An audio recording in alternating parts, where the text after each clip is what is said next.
Hello everyone, this is Maker Myers, and in this video I'm going to show you how to create a assignment in your Google class. So in this window I've got a example class, and before I show you how to create an assignment, I want to show you this little feature that I just found. If you click on the gear icon, you can edit some of the settings in your classroom, and right here where it says classwork on the stream, right now it's showing a condensed notification. You can change that to either no notifications. I wouldn't do that. You want the notifications.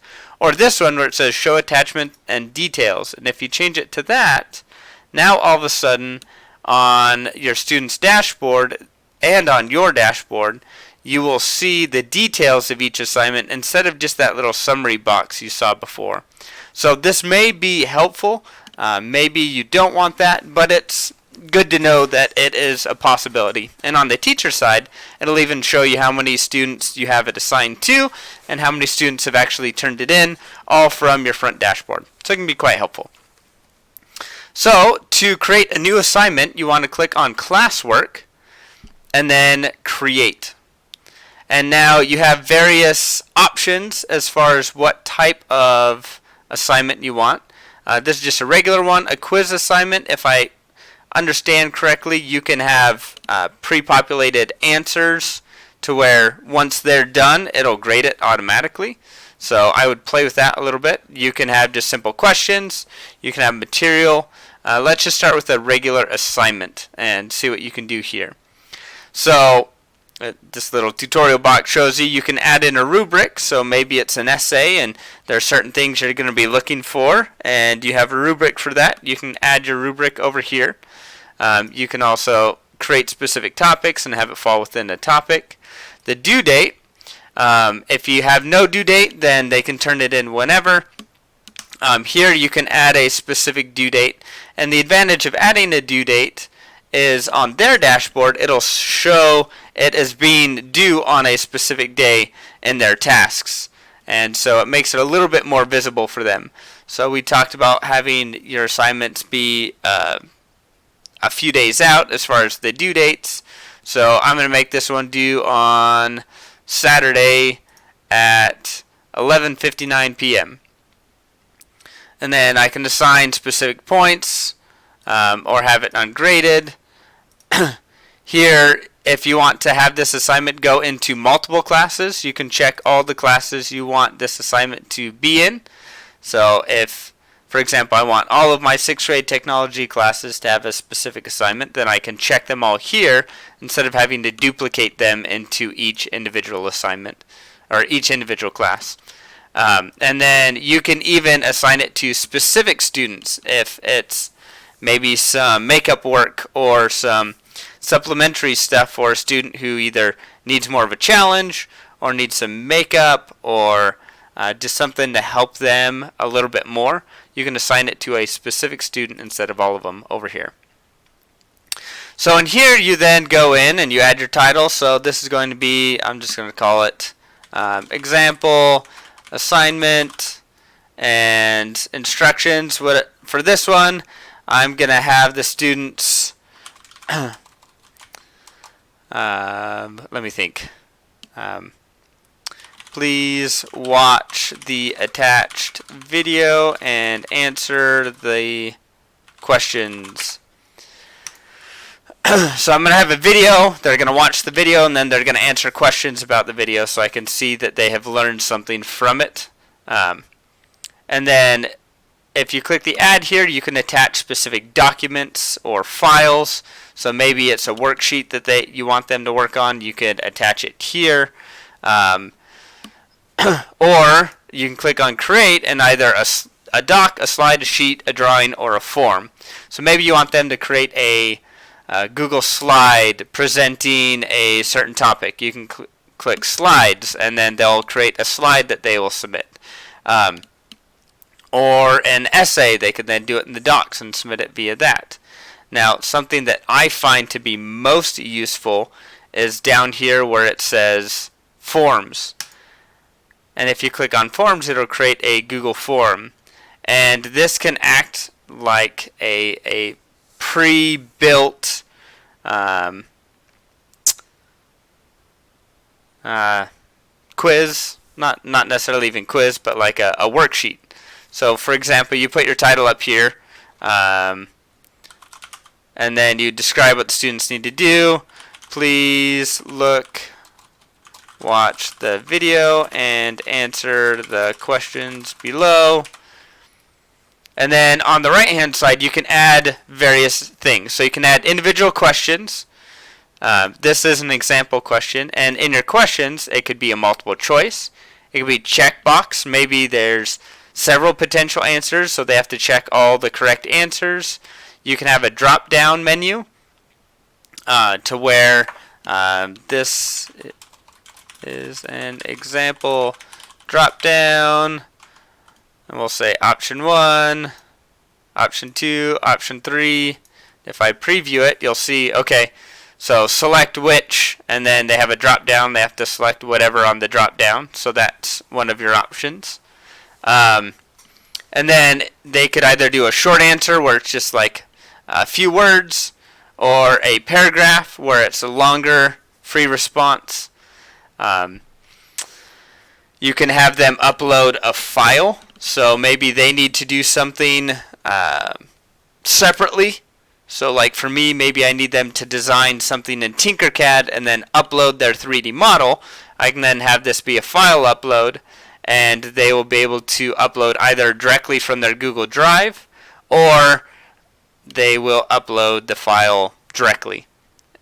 In either case, file uploads can be quite useful, and then you can limit, okay, how many files can they upload, what's the maximum size. You can limit it to they can only upload document, spreadsheet, PDF, video, whatever. So they can't upload a image when you want a document, or they can't upload a Google Doc or a Word document when you're looking for a PowerPoint. So they can limit what type of files that they upload as well. So this can be super useful, and what the files will do is they then get saved to your Google Drive, and in the sheet that I'll show when we're done, it'll have a link to the file in your Google Drive. So this is super useful. I use this for a submission form that students can fill out when they have something they want 3D printed. They can go in here and actually upload that file and send it to me directly. You then also can do fancy things like a linear scale. Maybe on a scale of 1 to 10, you want them to, 1 being least likely, 10 being most likely, rate it. And when you do that, it looks like this. So this is good for surveys. You can get good survey data with that. And then you can have a multiple choice grid where you have rows over here, columns over here. So we'll just add several so you can see what it looks like.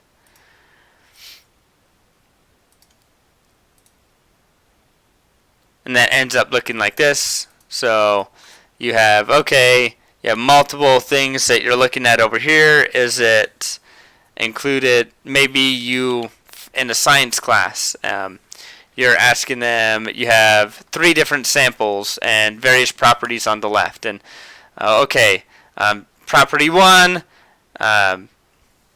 sample 1 has it, and property 2, sample 1 has it, property 3, it's actually this one. So there's various ways you can use the multiple choice grid. And then you can also do a checkbox grid, which is similar, but now instead of 1 option per row, you can all of them that fit that property. So I'm thinking science and math, and actually several classes, you could use this and have options here and specific people or samples or whatnot on top, and then select all that apply. And you can get some really good feedback with those types of questions. And then you can just have it put in a date or a time stamp. But there's lots of different options as to how the students give you feedback or answer whatever questions. Another powerful aspect of Google Forms is you don't have to have just questions. You can also Oh, if you've already made a form, you can actually import from another form. That's what the import questions is. But you can add in a title and description, which is what this was. And you can have multiple titles in there. You can add in an image. So I know some people... I don't have a camera on here.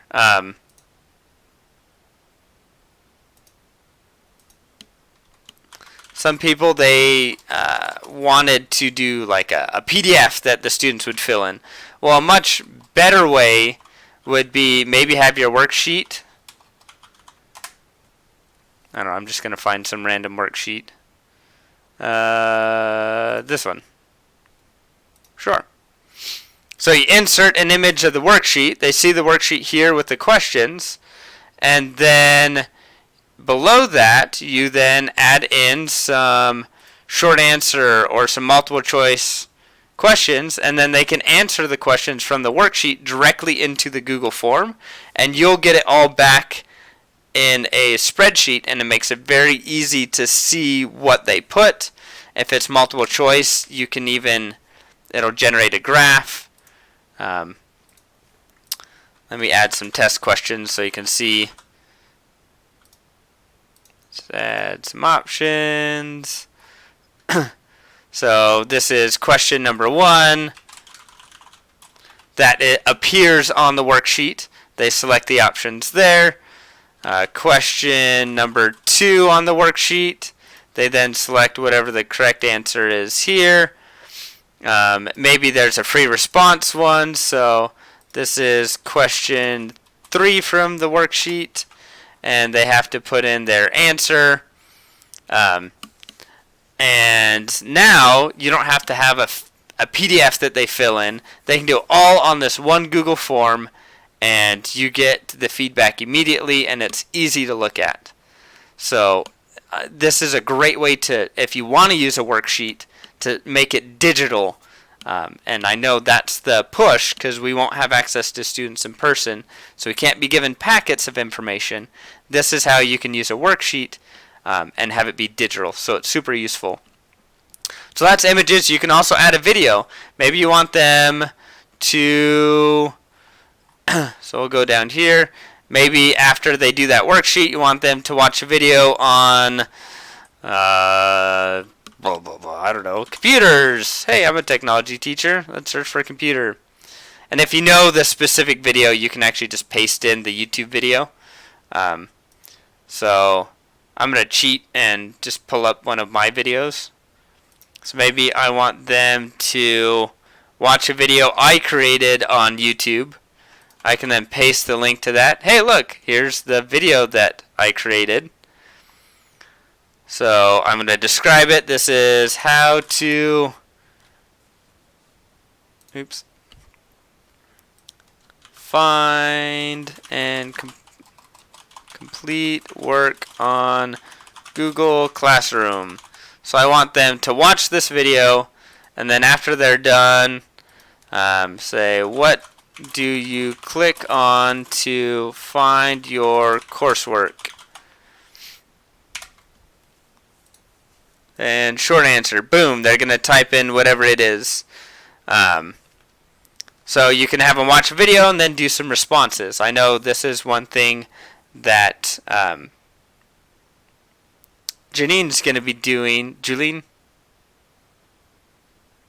Kafusi. Sorry, brain fart there. Is going to be doing in PE is if they're doing yoga, maybe they're going to watch a yoga video here, and then they'll answer a couple questions about it after they've completed it, asking what did they like, what did they not like, what was their favorite pose, how do they feel after they're done. You can maybe even have that scale and see what kind of physical exertion they had as a part of it. But you can have them watch a video and answer questions very easily, all in one single form. Now, one thing I haven't mentioned is on these questions, you'll see down here where it says required. You want to make sure you check that, because if you don't, they can submit this form without actually answering that question. So you want to make sure that all of your questions are marked as required so that they will fill it out before submitting it. And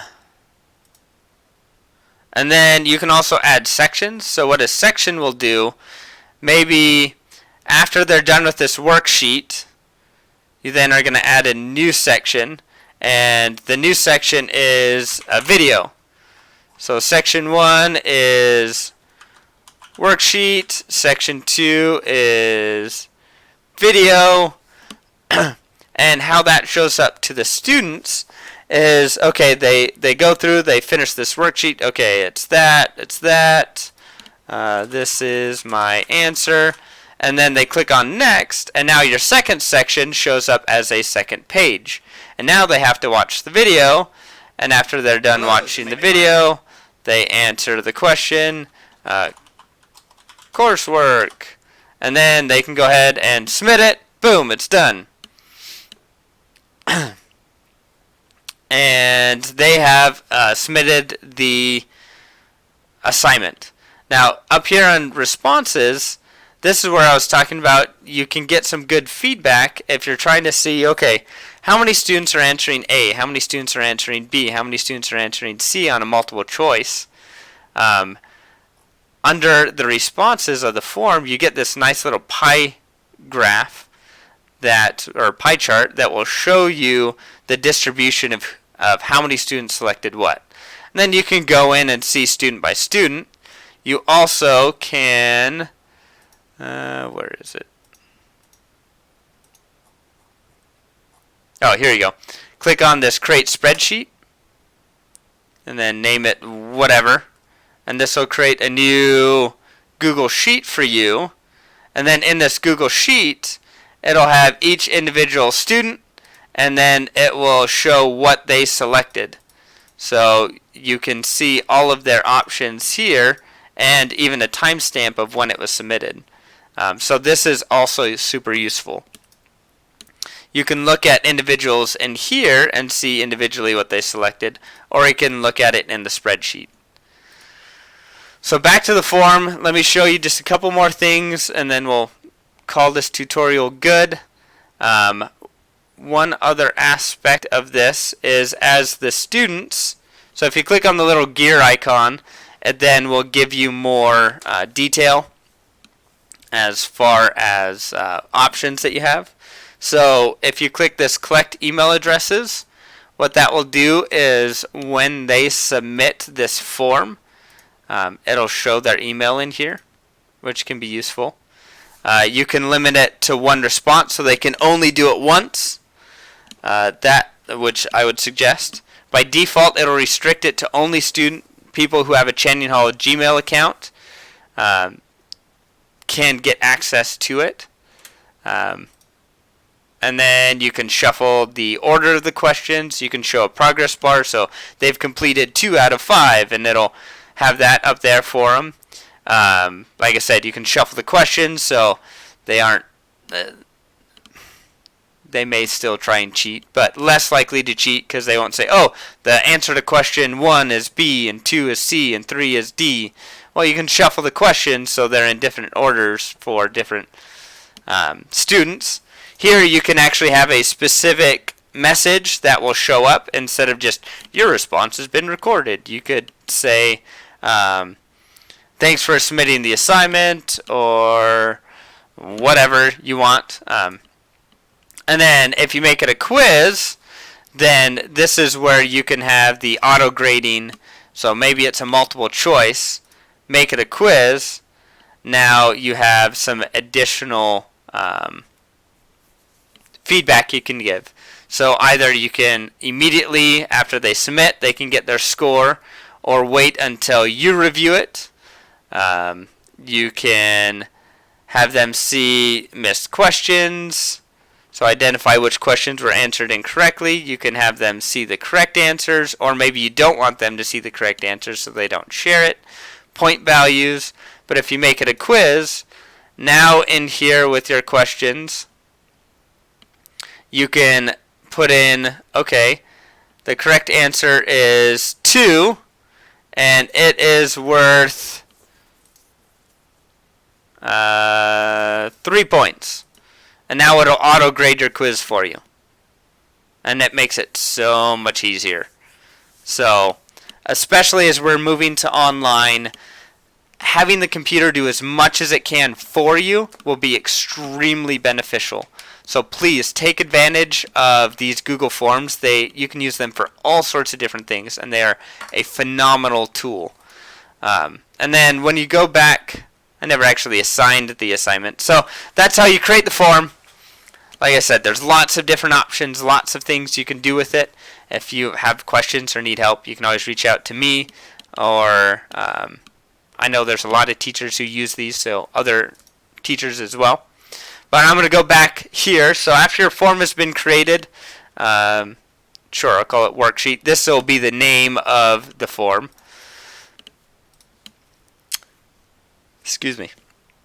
Now I can go back to my assignment, and in here we've set the due date, all that good stuff. One other thing you can do is, instead of hitting assign, if you hit assign, it'll go live immediately and students will be able to see it right away. Well, we don't want to release everything for the whole week all at once. You want to have Monday's assignment up on Monday, and Tuesday's assignment up on Tuesday, and Wednesday's up on Wednesday. So if you click this little arrow here, you can then hit schedule, and then let's say I want this to go live on Thursday at 8 a.m. and I hit schedule. Now this assignment, it's all ready, it's all good to go. I can see it here, and I can go in and edit it if I want. And I can even go in here and change the date if I need to. But the students won't be able to see it. Now, since I made this a quiz, I can click grade importing, and it'll automatically import those grades into up here where we have grades for your individual assignments. Yeah. You can read these to give you some more information. But it'll automatically come in here and populate what their grade is, so you don't have to manually go in. But you can manually go in as well. I'm going to give my son an 85% for the assignment that he hasn't actually done yet. So you can do grades here. Like I said, if it's an auto grade or maybe part of it auto grades and you manually grade some free response, you can put the grades in here and then transfer it from here to manage back for our official grades. So one last thing. So let's say I'm going to create a new assignment.